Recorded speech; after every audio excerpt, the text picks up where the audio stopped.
अभी जब मैंने इंदौर में इसी तरीके का संस्कार किया था, तो उसके बाद कितने बच्चे ऐसे थे जिन्होंने रात्रि भोजन का आजीवन त्याग कर दिया अपने आप। बाहरी संस्कार का प्रभाव, बाहरी संस्कार से, व्यवहार चारित्र से निश्चय चारित्र में जाने में इतनी सहजता होती है, उसी सहजता को उन्होंने स्वीकार कर लिया। और देशभूषण महाराज जी ने जब छोटी उम्र में उनका मौजी बंधन संस्कार कर दिया था, जब ये बड़े हुए, अनंत कीर्ति महाराज जी से कहा कि मुझे व्रत लेना है, और इसके बाद जब अनंत कीर्ति महाराज जी ने कहा कि आप देशभूषण महाराज जी के पास जाइए, जयपुर चूलगिरी में हैं, तो जयपुर चूलगिरी में चले जाएं, वो तो ठीक है, लेकिन पैसे नहीं है। अब तीनों के पास पैसे नहीं थे। जिनगौड़ा के पास पैसा नहीं था, गुरु जी के पास सिर्फ 1.5 रुपए बचा था ही उनके पास।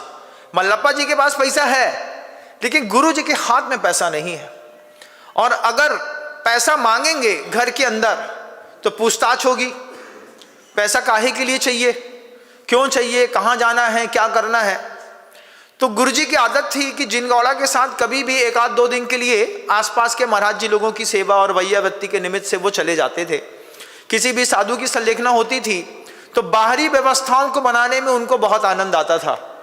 उनका साफ सफाई करना है, कमरे साफ सुथरे कर देने हैं, उनके कुछ दीर्घ संकट इत्यादि है तो उठा करके अलग कर देना है। इन संस्कारों का ऐसा प्रभाव था कि कहीं भी आसपास कोई भी संलेखना साधु की चलती, गुरुजी वहां पर पहुंच जाते। छोटा सा बालक विद्याधर पहुंच गया, अपना काम किया, 6 घंटा 8 घंटा, 1 दिन 2 दिन रुका, वापस चला आया। जिनगौड़ा ने किया, जिनगौड़ा होकर के वापस चला आया। लेकिन इस बार तो मन में ठनी थी, उम्र अपना आकार ले रही थी। 17.5 साल की उम्र हो गई। 17.5 साल की उम्र में आचार्य श्री जी ने, पैसा नहीं है 17.5 साल की उम्र में, 1.5 रुपए मात्र। क्या जमाना था, 58 60 साल 65 साल पहले का। तब मारुति, जिनगौड़ा और गुरुदेव ये तीनों मिलकर के सोच रहे हैं कैसे जाएंगे, जाना तो है, नहीं जाएंगे तो गड़बड़ हो जाएगा, समय तो सबका आता है, मेरा भी तो समय आ गया, मैं कब तक यहाँ पे रहता रहूँगा। माता पिता जैसा घूंटी पिलाएंगे वैसे ही काम होता है।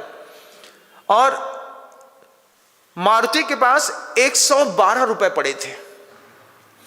कहीं से झाड़ करके ढूंढ करके मारुति 112 रुपए लेकर के आया। और मारुति जिनगौड़ा और आचार्य सिंह से कहता है कि आप ये 112 रुपए रखो, मुझे तो अभी थोड़ी सी प्रतिकूलता है, मैं नहीं जा पाऊंगा, आप दोनों जाओ। तो 112 रुपए मारुति का लेकर के, और वहां से गुरुजी और जिनगौड़ा पाटिल जो हैं, ये दोनों 2 दिन घूमते घामते जैसे तैसे जयपुर चूलगिरी पहुंचे।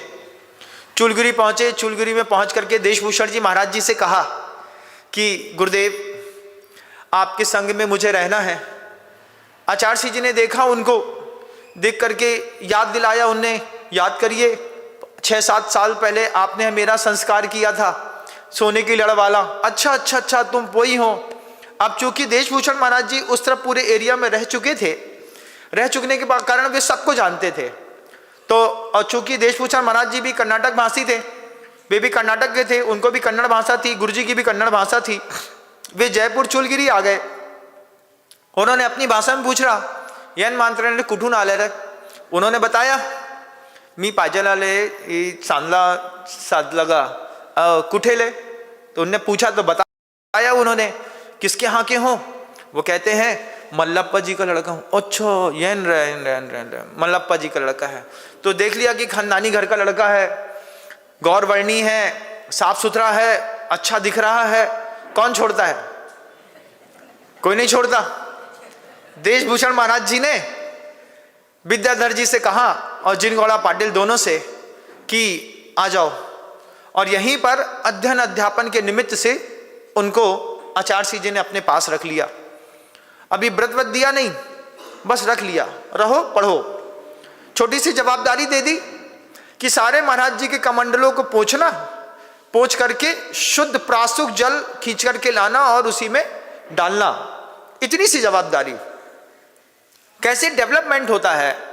आचार्य श्री जी ने खुद, विद्याधर ने खुद अपनी जवाबदारी ले ली कि मैं पानी तो भर ही दूंगा, साथ ही साथ जितने भी मुनि महाराज हैं, इनके महाराज के कमरों में झाड़ू लगा करके साफ सुथरा करके व्यवस्थित कर दूंगा, इससे भी पुण्य मिलता है। ये बात विद्याधर ने जिनगौड़ा को कही, और जब मुनि संघ आहारचर्या में जाता तब विद्याधर और जिनगौड़ा पाटिल ये दोनों महाराज जी के पूरे कमरे की साफ सफाई इत्यादि व्यवस्थित करके और कचरा बाहर निकाल करके चले आते। ये उस वक्त का ऐसा निर्मल संस्कार लेकर के गुरुजी बड़े हो रहे थे। समय धीरे धीरे बढ़ रहा था, करीब 1.5 महीना निकल गया। 1-2 दिन के बाद मल्लप्पा जी को बड़ी आकुलता हुई कि ये बिना बताए कहाँ चला गया। 3 दिन हो गए, अभी तक लौट के नहीं आया। तब मल्लप्पा जी मारुति से बोलते हैं, मारुति, विद्याधर कहाँ गया है? मारुति कहता, पता नहीं, मेरे को तो कुछ जानता नहीं। मारुति का बिल्कुल ऐसा मायूस सा, मुलायम सा, उदास, इनोसेंट चेहरा देख करके मल्लप्पा जी को विश्वास हो गया कि मारुति को बिना बताए गया है। अब मारुति सोचते हैं कि अगर पकड़ गए तो बड़ी दिक्कत होगी, कैसे पता चलेगा। इसी उधेड़ बुन में 1.5 महीना निकल गया। मल्लप्पा जी ने हर तरफ पूछा, कुछ पता नहीं चला। आचार्य देशभूषण जी महाराज जी को लगा कि ये दोनों बच्चे घर से बिना बताए आए हैं, तो देशभूषण जी महाराज जी ने एक चिट्ठी लिखवाई। वो चिट्ठी हम लोगों के हाथ में पड़ी। चिट्ठी लिखवाई, चिट्ठी में लिखा कि ये दोनों यहाँ पर हैं, 1.5 महीने से यहीं पर हैं और यहीं पर धर्म लाभ ले रहे हैं। पढ़ाई के निमित्त से मैंने इसको अपने पास रख लिया है, पढ़ाई के बाद आपके पास भेज दूंगा। ये बात जब मल्लप्पा जी को पता चली तो मल्लप्पा जी बड़े संतुष्ट हुए कि चलो इधर उधर कहीं नहीं है, सीधे सीधे जो है देशभूषण महाराज जी के पास गया है। देशभूषण महाराज जी भी हमारे ही तरफ के हैं, विद्याधर भी अपना ही है, जयपुर तक हो आया है, जयपुर में रह रहा है, विद्याधन कर रहा है, सब बढ़िया था। जयपुर चूलगिरी से आचार्य देशभूषण जी महाराज जी का मन हुआ कि उनको गोमटेश्वर बाहुबली भगवान की वंदना करनी है। तो गोमटेश्वर बाहुबली भगवान की वंदना करने के लिए जब देशभूषण महाराज जी का संघ निकला तो निकलते निकलते ये पूरा संघ विहार कराते हुए करीब 4.5 महीने के बाद संघ जो है वो गोमटेश्वर बाहुबली भगवान के चरणों में पहुंचा। गोमटेश्वर बाहुबली भगवान के चरणों में पहुंचने के बाद देशभूषण जी महाराज जी को फिर लगा कि मुझे स्तव निधि जाना है। स्तव निधि जाने के लिए, स्तव निधि सदलगा से 25 किलोमीटर दूर है। तो जैसे स्तव निधि से 25 किलोमीटर दूर सदलगा है तो आचार्य श्री जी के विद्याधर के मन के अंदर धक धक किया कि 5-6 महीने से घर से गायब हूं, बता कर भी नहीं आया था। जैसे ही पता चलेगा कि देशभूषण महाराज जी स्तव निधि आ रहे हैं, ये जरूर कुछ ना कुछ गड़बड़ होगा। पिताजी खींचेंगे जरूर, और खींचना भी चाहिए। कसौटी जब तक सामने नहीं होती है तब तक किसी भी चीज की परीक्षा नहीं होती है। किसी भी चीज में आप धार्मिक है, आपकी जब तक कसौटी में परीक्षा ना करी जाए तब तक आपकी धार्मिकता का प्रमाण पत्र आपको नहीं मिल सकता। आप पुजारी हैं, पुजारी की कसौटी होगी। आप अच्छे व्यक्ति हैं, उसकी एक कसौटी होगी। हर व्यक्ति की एक कसौटी होती है। उस कसौटी में कसे बिना कभी भी किसी को कोई प्रमाण पत्र नहीं मिला। जजलीन दोस्तों, अगर आपको मेरी वीडियो अच्छी लगती है तो प्लीज़ मेरे चैनल को लाइक, शेयर, सब्सक्राइब करिए और इसी तरह से अपना प्यार देते रहिए। धन्यवाद।